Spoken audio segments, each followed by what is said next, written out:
quelle a été la démarche du MNLE dans cette opération? Alors la démarche, c'était de mettre en avant une association, un collectif qui fait du bien à l'eau, si j'ose dire. Et dans ce cadre-là, dans les 4 ou 5 associations ou organisations qui ont été sélectionnées, c'est Bassines Non Merci qui a été choisi parce que d'une part, cette lutte, elle est actuelle.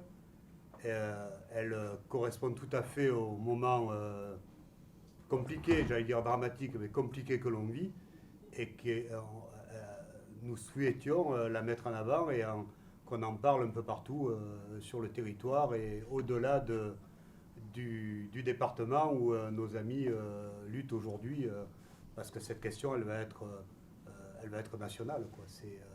On est là dans un galop d'essai des marchands d'eau, des accaparateurs de l'eau, qui vont après essayer de le dupliquer partout en France.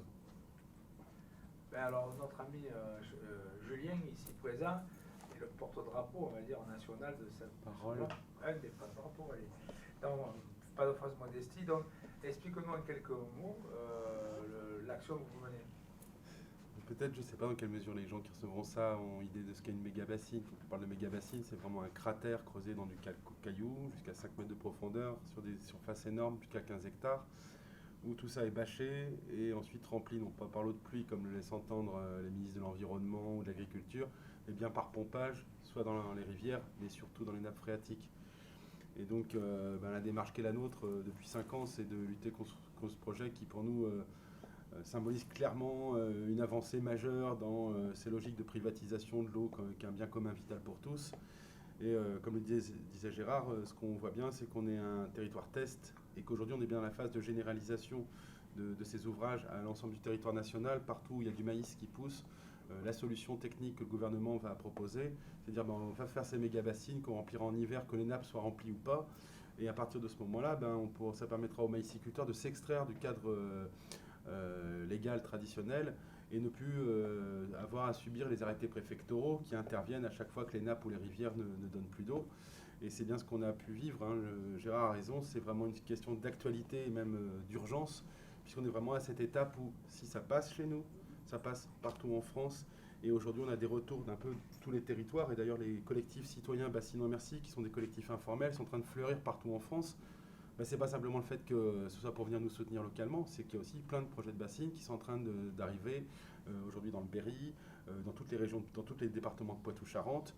On a aujourd'hui des signaux très inquiétants venant de la Bretagne, venant de la Limagne, venant du Grand Est de la France.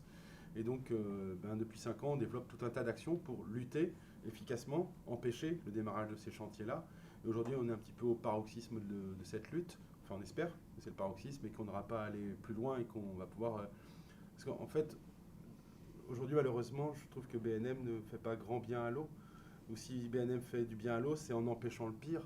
Toute l'énergie qu'on aimerait mettre et qu'il faudrait mettre aujourd'hui pour rentrer dans des logiques d'alternatives, de reconquête des qualités de l'eau, de reconquête des qualités des sols, de changement de l'agriculture, etc.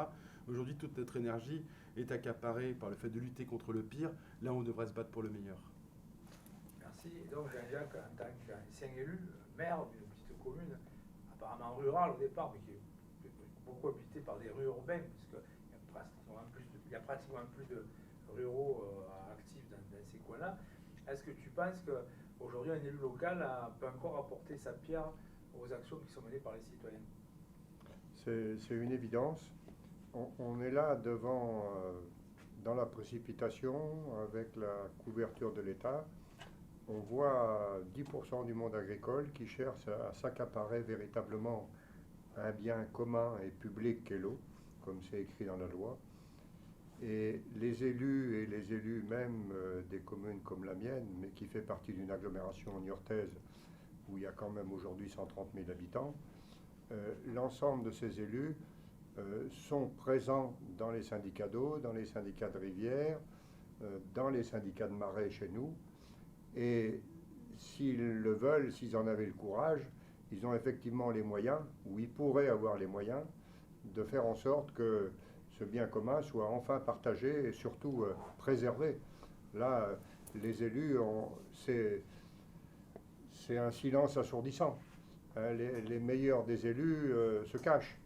Hein, et la plupart des autres, ben, on les voit finalement qui sont complices de la FNSEA, complices de l'État, et qui vont même jusqu'à dire que ça ne les concerne pas véritablement, ou quand ils sont dans les syndicats d'eau, ils cherchent à minimiser les problèmes, ne vous inquiétez pas, tout va bien, on maîtrise la situation, alors qu'on voit, et la dégradation sur le terrain d'année en année nous démontre, même avant le réchauffement climatique, il y a longtemps qu'on s'était rendu compte que ce bien commun n'est pas géré, ne serait-ce que sur la protection des captages. Le choix qui a été fait par les élus dans notre secteur, et pas seulement dans notre secteur d'ailleurs, plutôt que de préserver la ressource, plutôt que de protéger les captages, on est parti sur le principe des mélanges, c'est-à-dire qu'on ferme les captages, quand il est plus bon ou qu'il est trop mauvais, on le ferme, on en cherche un pas trop mauvais, on mélange le pas bon avec le moyen, jusqu'à arriver à des stades, à un moment donné, on n'a plus que du mauvais avec du pas bon. Et ça, on sait, il y a beaucoup de collectivités, et pas seulement en Allemagne, même en France. Vichy, par exemple, c'est une boîte privée. Ils ont su préserver ce capital qui, normalement, ne leur appartient pas.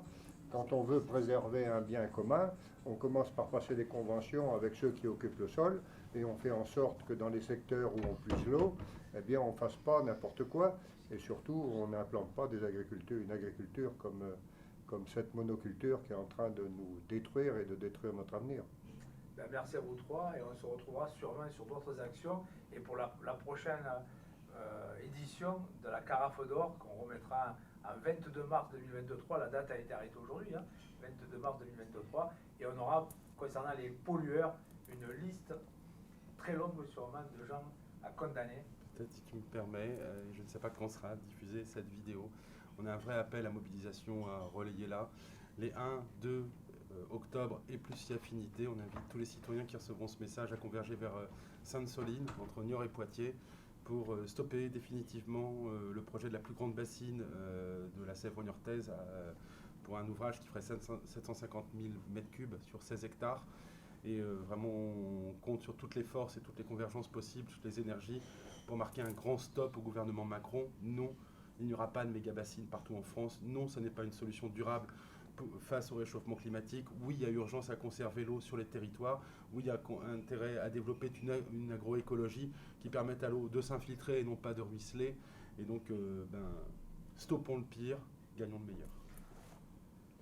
Je voulais juste rajouter que leur lutte, votre lutte, elle est exemplaire parce qu'elle permet de rassembler très largement, y compris des organisations politiques, syndicales, associatives qui sont quelque part se retrouvent sur cette question-là. Et donc, je pense que ce jour-là, il y aura beaucoup de monde et les autres jours aussi. Il n'y a pas de vie sans eau. L'eau est un catalyseur et ça, toutes les luttes. À très bientôt. Premier rendez-vous a été pris. Bassaran. Allez, on passe à Rennes. Non, Bassaran. Oui.